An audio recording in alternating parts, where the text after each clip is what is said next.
Hey everybody, Mike here. Today's step-by-step how to draw tutorial is Shadow the Hedgehog. The image on the screen is the reference for the drawing we're going to be doing today. If you have any suggestions for characters you want to learn how to draw, put that in the comment section below and I may make a future video on it. Now you're going to need a piece of paper, pencil, eraser, very simple tools. So let's get into the drawing. All right, let's jump in. I'm going to put the image of a shadow up in the upper left-hand corner so we can reference it while we're drawing. We're going to start at the upper half of the page, creating a circle for the head. Keep the lines loose and sketchy. We're going to start by laying out the character's shape on the page so we can make sure we can fit as much of it as possible. Keep the lines loose and sketchy, as I said, and we're going to draw the body now. And the body kind of curves downward, coming off of the head. We're going to match that curved line and create kind of a bean shape that kind of curves at the bottom. You don't get the lines in the exact right spot, just draw another line. Again, we're keeping this light and sketchy because we're going to be erasing and cleaning up as we go. After we got the head and the body, we're going to create the point where the arm comes off the body. His left arm comes across his body, so we're going to draw a line across his body and then curving upward. Again, I'm constantly adjusting and fixing the lines as I go, and at some point we'll start erasing the lines we don't need. Off of the bottom of that curved bean shape, we're going to create his legs. So his left leg is going to come down and draw two lines in a curved shape downward. His right leg kind of comes up and over, so we're going to draw a curved line there. And we've got his basic pose down. I'm not going to draw the shoes quite yet, but I know where the shoes start. His right arm kind of comes off and goes behind him, so we're going to curve a line behind. And we're keeping the lines really sketchy and loose, and there's no real detail yet. Now that I've got the shape, I'm going to start adding thickness to everything. We're going to draw both lines of his arm, and we're going to go back to the head, and we're going to bisect the head so we can locate the eyes. I'm going to use this method to just locate his eyes. The cross represents kind of the middle of his face. I tend to jump around a lot when I'm drawing, so I'll start in one area and I'll jump, and just kind of building it as I go. Once I get the general pose down, I can start adding detail in different locations. And we're going to create kind of I'll call them fins because that's kind of what they look like, but the fin coming off the top of his head. Now we're going to start with his eyes. We're going to create the brow and locate his eyes where that cross is. Again, keeping the lights loose and sketchy, curve upwards. This helps with the expression. He looks kind of angry. And because his eyes and his mouth and nose kind of all blend into one, we're going to create it kind of all at the same time. Now we're creating kind of the mouth area, sketching up and around, and then we'll continue the eye down towards his mouth area. At this point, I'm going to start erasing some of the extraneous lines, cleaning things up. This is why we keep the lines light at the beginning so that you can just erase easily and it doesn't affect the drawing too much. Plus, it helps the pencil not smear too much. All of the lines that are kind of behind the original guidelines, I'm starting to erase. We're going to go back and just add a little more detail to the eye area, solidifying the lines that I know are going to be good and complete in the final drawing. I'm going to draw the nose. The nose extends off of the front of the mouth area. It's just a little oval. Now, even though the image on the left is our guide picture, our reference, it doesn't have to look exactly like that. You're just kind of using it as a reference to get the basic proportions and the details down. We're going to create the lid of the eye, kind of the brow. It's going to curve from the eyeball, go up and over the top of the eye. And it's going to wrap around the face, so it looks like it's fading into the background. We're going to do the other side now, finalizing the top of the eye. I'm going to add the eyeballs in. The eyes are shifted to the right side of his eyeball to look like he's looking off to the right. I'm going to curve the line up and over the top to create the upper brow of the right eye, left eye for him. With the left eyeball, we're going to draw the eye, the iris in there with the pupil. These are just long vertical ovals inside of another oval. I'm going to just put his mouth in, and we're just following the image here. You'll notice I don't have the arm exactly in the right spot. The arm in the image, in the reference image, actually covers more of his face, but I'm just kind of drawing the arm across his body. It's a little lower. Again, the reference image is just there for reference. You don't have to do it exactly the same thing that's drawn there. Erasing more of the guidelines inside the arm. Add some more detail to the head and solidify the fin on the top of his head. Feel free to erase any lines you don't feel are in the exact right spot or that don't look right to you. Very easy to erase and redraw something. And we're going to put the ears on. I noticed that fin was in the wrong spot, so I erased it because the ear is right above the eyeball. It's just basically a curved triangle shape in the inner ear. Same thing, and then we're just going to close that off, locate that ear. And then the other ear comes off the back behind his right eye. Just a simple curved triangle. Now that I know where his ear is, I can come down with that fin behind his head. That makes a little more sense there. As you can see, that original circle we drew for his head is almost completely erased, but it's a good guide to start putting all the elements of his face where they need to be. So we're moving downwards towards his arms, and I like to tilt the paper a little bit so I can have more hand control while I'm drawing. This drawing took about 30 minutes to do. Obviously, I'm jumping around so that I could show you the highlights, so the video is not that long. The drawing's starting to clean up really well. We're gonna finalize the lines on his body. He's got a weird kind of curved shape to him in this pose, making the lines of his body and his legs a little more solid and finalized. And I'm also making adjustments to his leg location as I clean this up. For me, it's a constant switch between pencil and eraser. I usually leave the hands and the feet for the end, once I get the rest of the pieces in place. Hands and feet are a little more difficult to draw, so we're going to save those for last. The Shadow has a couple of little pointed fins coming off his back. So we're going to draw those next. They just kind of curve off his back shoulder, and there's two of them in this image. He's got a little tuft of white in it's like an upside down Christmas tree on his chest, so I'm going to add that detail in right off under his left armpit. And we're going to draw the two other fins on the back of his head. You'll notice they curve upwards. So we're going to come off the back of the ear and go straight out and then upwards. They're just basically the reverse of the one we did on the top of his head. I'm going to draw the top line of each before I do, because they connect to each other. So draw one off the top of the ear, and then the lower one off the center of the back of his head, and then you can come down. Notice they widen as they go towards the head. A lot of erasing. Who taught this guy how to draw?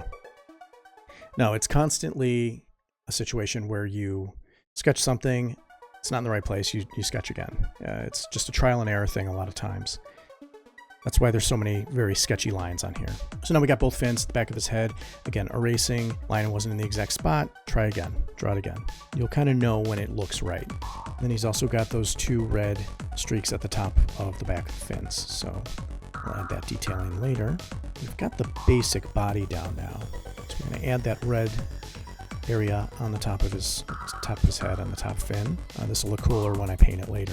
But adding in these details, even in the pencil sketch and the pencil drawing, just adds a lot of interest to the final drawing. I really enjoy pencil line work, so it's fun for me to do this. So mostly the head is pretty much done, so we can start working on other areas of the body now. His gloves have kind of an extension that goes up his wrist, and then he's got that yellow ring around it, and then the hand, basically hand in glove. It's all about breaking the pieces down into shapes. You're basically drawing a cylinder around his wrist, and then a ring, and then the hand is kind of a blobby mass. It's the only way I know how to describe that. So because we're coming from the back of the hand, from the bottom, the thumb's going to be the most prominent finger visible. And then it curves upwards, basically the palm of the hand. It's really kind of a weird pose for the hand, but not too hard to draw. I thought it'd be more difficult. I'm going to just do a little extension for his tail off of his back. It's another opportunity to clean things up a bit, erase extraneous lines. You're going to tend to notice that as you draw on paper and you run your hand across the page, it's going to smear the lead all over the paper. So this is where the big eraser comes in later to clean up the page. All right, let's get to work on that left hand. This one you see more of the hand, but because of how big the hands are, it's going to be off the page a little bit. One of the things I have trouble with is locating a character on the page when you're just starting to lay it out to make sure that the whole thing fits on the page. So you'll notice his top fin goes off the top of the page, and this hand is going to go a little off the left side of the page. And then the hand kind of goes up. The hand in this case is not that difficult either. You're seeing the back of the hand, the thumb on the right, and then the fingers extend off the top and curve down. And that's the basic shape of it. Now we're going to clean up these lines. I use a mechanical pencil because it gives me a consistent line weight, but you can use any pencil. I just like to have consistency, and because my profession is an architect, I tend to use mechanical pencils, but any pencil will do. I use a 0.7 lead thickness HB lead. I do have a 0.9 and 0.5 mechanical pencil, but I only use those once in a while. Get the basic shapes down, so we're going to just clean it up. Adding in the detail on the wrist. Curving that yellow ring around. And then the red part over the top.